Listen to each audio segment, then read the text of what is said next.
I am Pragya Mishra and I am the AVP of Customer Success and Operations at Courseplay. We have Dr. Ajit, who is a renowned expert in people development with over 17 years of experience. He's a certified coach, consultant, and trainer with a passion for helping individuals and organizations achieve their full potential. Hi, Dr. Ajit. It is great to have you here. Hi, Pragya. Thank you so much. So, in your opinion, to build this culture and to build this environment, what are some of the common challenges that organizations face and how do they overcome them? See, there are many. So, to name a few, one could be, it could be something, like unconscious bias. Bias in terms of training delivery, in terms of, like material, in terms of, the content and all that we are gonna share. So, and maybe in terms of the participants also, right? And that could be, like lack of representation. It could be language barriers. It could be accessibility, as you was talking about. Now, say for in Right. language bias. Now, I'm somebody else who speaks regional language from Odisha, and then maybe I have got 50 participants, whereas I find 25 participants who belong to or who belong to my fraternity or they speak the language. So I would always try and have a kind of bias, and many a times I'll try and use my local language. So that also creates a kind of barrier in terms of inclusivity, because my language is becoming a barrier to people who are sitting as my audiences, right? So it could be unconscious bias in terms of like it in reflected in stereotypes, prejudice, and all that. And then it could be language barriers. It could be accessibility barriers. People, they are not able to access the materials, where maybe like even technology could become bring in that disparity.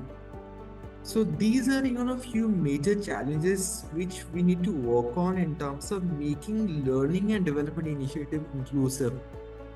Right, understood. And what about regional biases? Do you think location and locality also play an important role? And how do organizations overcome such challenges on spreading training, on spreading the word? Yeah, definitely. Means I would also say that yes, the regional biases. That's what I was talking. One of the best example is language, sub-language, and maybe dialects, which many are trainer facilitators and coaches and all that they use a lot, and that also brings a kind of bias when delivering the program or when maybe designing the program. So definitely I'll say that yes, it means local, language or maybe, like local biases, they're also there in the training and learning interventions or maybe in a program design and a structure, which we need to work on. And for that, maybe, the first kind of intervention which we need to work on is kind of a bias training. So how should we not become biased in terms of our content, our language, accessibility, training delivery, even like connecting with people?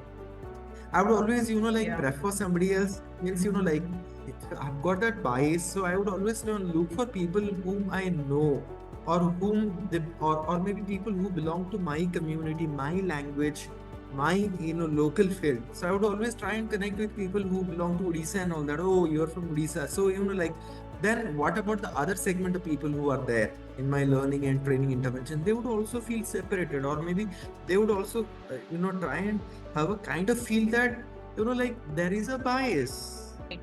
Right. That's actually a very interesting point, because that's how we started our conversation today. People tend to find common grounds to build relationships. Yes. And the first thing someone would say is, oh, I know I've either lived in that same place or I know someone common. And because people like to build that connectivity with others around them. Yes.